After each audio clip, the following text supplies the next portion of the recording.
तीन बहनों की लालची भाभी। करिश्मा, रेशमा और मनीषा तीन बहनें हैं। उनका एक भाई भी है, मयंक।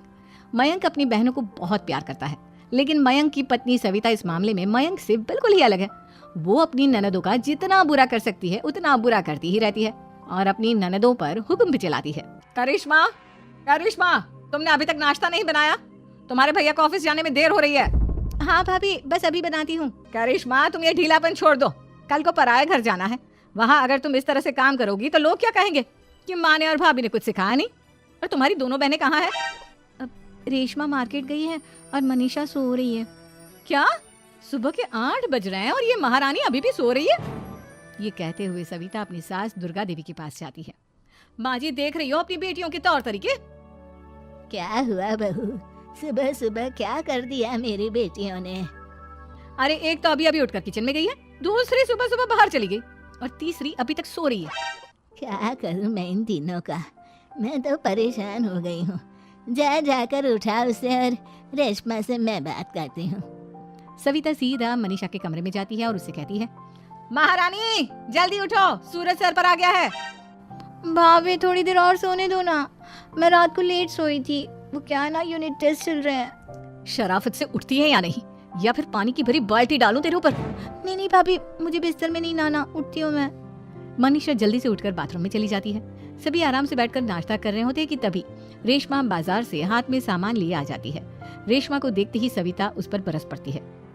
लो, आ गई महारानी। ऐसा भी क्या सामान लाना था जो सुबह आंख मलते ही बाजार की तरफ रवाना हो गई? भाभी, कल आप ही तो चीख रही थी कि घर का सारा सामान मुझे ही लाना पड़ता है, घर में किसी को भी किसी काम से कोई लेना देना नहीं है। अब मैं बाजार जाकर सामान ले आई तो आपको इस बात से भी तकलीफ हो रही है? देख रही हो माँ जी, अपनी बेटी की जुबान कैंची से भी तेज चलती है। और मयंक, आप तो कुछ कहेंगे नहीं अपनी लाडली बहन को। रेशमा, अपनी भाभी से ऐसे बात नहीं करते। चलो माफी मांगो। भैया, मैं क्यों माफी मांगू? आप भाभी से बोलिए ना कि हम पर कम हुक्म चलाया करे। हम इस घर की बेटियां हैं और आपकी पत्नी की ननद है, नौकरानी नहीं। लो कर लो बात। इनकी भलाई के लिए कुछ भी बोलो तो इन्हें बुरा लग जाता है। इस घर में यही इज्जत है मेरी। देख लो माँ जी, आपकी बेटी किस लहजे में मुझसे बात कर रही है। सविता वहाँ से चली जाती है। मयंक को बहुत गुस्सा आता है, वो भी वहाँ से चला जाता है। फिर करिश्मा रेशमा को समझाती है, रेशमा, तुम्हें भाभी से माफी मांग लेनी चाहिए थी ना। लेकिन दीदी, मैंने कुछ किया ही नहीं, तो मैं माफी क्यों मांगू? हाँ रेशमा दीदी जैसे ही घर में आई भाभी ही उन पर चिल्ला रही थी। हाँ, मैं मानती हूँ कि गलती भाभी की थी। मैं तो इसलिए बोल रही हूँ कि भाभी ने माँ को तो पूरी तरह अपने वश में कर लिया है। वो हमारी बात सुनती ही नहीं। मयंक भैया हमारे लिए हमेशा खड़े रहते हैं, इसलिए उनकी बात का मान तो तुम्हें रखना चाहिए था ना। कोई फायदा नहीं दीदी, कुछ दिनों की बात और है, भाभी उन्हें भी हमारे खिलाफ भड़का देंगी। फिर वो भी माँ की तरह हमारी किसी बात का विश्वास नहीं करेंगे। इसी तरह सविता अपनी तीनों ननदों को किसी न किसी बात पर परेशान करती रहती थी। एक दिन मयंक अपनी तीनों बहनों के लिए गिफ्ट लाया। करिश्मा, ये तुम्हारे लिए हार का सेट। रेशमा, तुम्हारे लिए सुंदर सी ड्रेस। और मनीषा, तुम्हें किताबें पसंद है ना, तुम्हारे लिए किताबें लाया हूँ। थैंक यू भैया। थैंक यू भैया। थैंक यू भैया। करिश्मा, तुम्हारा नेकलेस कितना सुंदर है, ये भैया कहाँ से ले आए होंगे? मैंने भैया को 3 दिन पहले फोन पर ये डिजाइन दिखाया था और आज भैया ये ले आए। सविता तो अपनी ननदों के गिफ्ट्स देखकर जल गई और करिश्मा का नेकलेस तो उसे भी बहुत पसंद आया था। अपनी बहनों के लिए कितना अच्छा नेकलेस लेकर आए हैं, मुझे कभी कोई गिफ्ट नहीं दिया।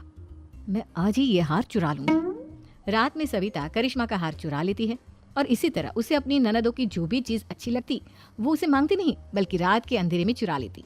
इसी तरह दिन बीतते गए और सविता ने मयंक के दिल में भी उसकी बहनों के लिए नफरत पैदा कर दी। एक दिन मयंक ने करिश्मा और रेशमा के लिए रिश्ता देखा और ये बात उसने घर में सबको बताई। माँ, करिश्मा और रेशमा के लिए बहुत अच्छा रिश्ता आया है, वो लोग कल इन्हें देखने आ रहे हैं। आप और सविता मिलकर सारी तैयारी कर लेना। ये सुनकर करिश्मा और रेशमा खुश हो जाती हैं, लेकिन सविता सोचती है, अगर इन दोनों बहनों की शादी हो गई तो घर और बाहर का काम कौन करेगा? मनीषा तो 1 नंबर की कामचोर है, उससे तो किसी बात की उम्मीद लगाना ही बेकार है। मुझे इस शादी को रोकना होगा। अगले दिन सभी लड़के वालों के स्वागत की तैयारी करने में लगे होते हैं। तभी मयंक अपनी बहनों से आकर कहता है, तैयार हो गई तुम दोनों? देखो, दोनों लड़के बहुत अच्छे हैं, मैं कोई कसर नहीं छोड़ना चाहता, इसलिए तुम उनके सामने अच्छे से बिहेव करना और अपनी भाभी से लड़ने मत लग जाना। करिश्मा, तुम वो नेकलेस पहन लो ना जो मैं तुम्हारे लिए लाया था। भैया, मैं बहुत देर से वो नेकलेस ढूंढ रही हूँ, लेकिन मुझे मिल ही नहीं रहा। क्या? तुमने नेकलेस खो दिया? तुम्हें पता भी है वो कितना महंगा था? तुम कोई काम ढंग से नहीं कर सकती। मयंक गुस्से में वहाँ से चला जाता है। थोड़ी देर बाद लड़के वाले भी आ जाते हैं। वो दोनों बहनों को पसंद कर लेते हैं और रिश्ता पक्का हो जाता है। लेकिन सविता के दिमाग में तो कुछ और ही खिचड़ी पक रही थी। वो पंडित जी के पास करिश्मा की कुंडली लेकर जाती है और उन्हें पैसे देकर करिश्मा की कुंडली बदलवा देती है। जब लड़के वालों के पास करिश्मा की कुंडली जाती है तो वो दुर्गा को फोन करते हैं। बहन जी, हमने करिश्मा की कुंडली अपने पंडित जी को दिखाई थी। आपकी बेटी की कुंडली नहीं बल्कि दोषों का पिटारा है। देखिए, मैं और मेरे पति इन सब बातों में बहुत विश्वास करते हैं, इसलिए हम आपकी बेटी से अपने बेटे की शादी नहीं करा सकते। इस तरह करिश्मा का रिश्ता टूट जाता है और सभी घर वालों को बहुत दुख होता है। अब कविता सोचती है, चलो करिश्मा का तो रिश्ता टूट गया, अब रेशमा का भी रिश्ता तोड़ना है। क्या करूं क्या करूं? अब सविता आवाज बदलकर किसी अननोन नंबर से रेशमा के होने वाले ससुराल में फोन करती है। हेलो, मैं कौन हूँ कौन नहीं ये आपके लिए जानना जरूरी नहीं। बस इतना सुन लो कि रेशमा का 2 साल से किसी के साथ अफेयर चल रहा है। बस रेशमा का रिश्ता तोड़वाने के लिए सविता का इतना कहना काफी था। अब रेशमा का भी रिश्ता टूट गया। मयंक और दुर्गा देवी ने रेशमा को खूब खरी खोटी सुनाई और उससे बार बार उस लड़के के बारे में पूछने लगी। आप दोनों मुझे क्यों परेशान कर रहे हो? अरे कोई लड़का होगा मेरी लाइफ में तो मैं बताऊंगी ना। जब कोई है ही नहीं तो कहाँ से लाऊं मैं कोई लड़का? तो तेरे होने वाले ससुराल वालों को फोन किसने किया था? माँ, मैं नहीं जानती किसने फोन किया था, मैं सच कह रही हूँ। मैं तो पहले ही कह रही थी इसकी लगाम खींच कर रखो, लेकिन मेरी सुनता ही कौन है। आप चुप रहिए भाभी, ये सब आपका ही किया धरा है। अब तीनों बहनों को विश्वास हो जाता है कि ये सब उनकी भाभी ही कर रही है। तीनों बहनें अपनी भाभी को सबक सिखाने के लिए एक वकील कर लेती है और घर में हिस्सा मांगना। देखो भैया, माँ बाप की जायदाद में जितना बेटों का हक होता है उतना ही बेटियों का, इसलिए इस घर के 4 हिस्से होंगे और हमें अपना हिस्सा चाहिए। मैंने तुम्हारे लिए क्या क्या नहीं किया और तुम इस घर में हिस्सा मांग रही हो? भैया, आप और माँ हम बहनों की कोई बात नहीं सुनते हो और भाभी हमारी शादी नहीं होने देगी क्योंकि उन्हें लगता है कि आप हमारी शादी में ज्यादा पैसा लगाओगे और उन्हें हम जैसी फ्री की नौकरानी कहाँ मिलेगी। तो हम भाभी के साथ तो रह नहीं सकते, हम बहनों को अपना हिस्सा चाहिए। अरे तुम्हें शर्म आनी चाहिए अपनी भाभी पर ऐसा इल्जाम लगाते हुए। वो तुम्हारे बारे में कितना सोचती है। हाँ माँ, भाभी हमारे बारे में बहुत सोचती है। दिन रात बस यही सोचती रहती है कि किस तरह से अपनी तीनों ननदों को परेशान करूं और कभी मुझे पढ़ने भी नहीं देती। दोनों बहनों का रिश्ता भी तो इन्होंने ही तोड़वाया है और रात में हमारे कमरे में आकर हमारी चीजें भी चुराती हैं। इसी तरह सविता की तीनों ननदें अपनी बात पर अड़ी रही। अब कोर्ट में तारीख भी शुरू हो गई। जब सविता को लगा कि उसकी तीनों ननद इतनी आसानी से नहीं मानने वाली, तो उसने अपने पति और सास को सारी सच्चाई बता दी और अपनी तीनों ननद से माफी मांगी। मयंक और दुर्गा को भी अपनी गलती का एहसास हो गया।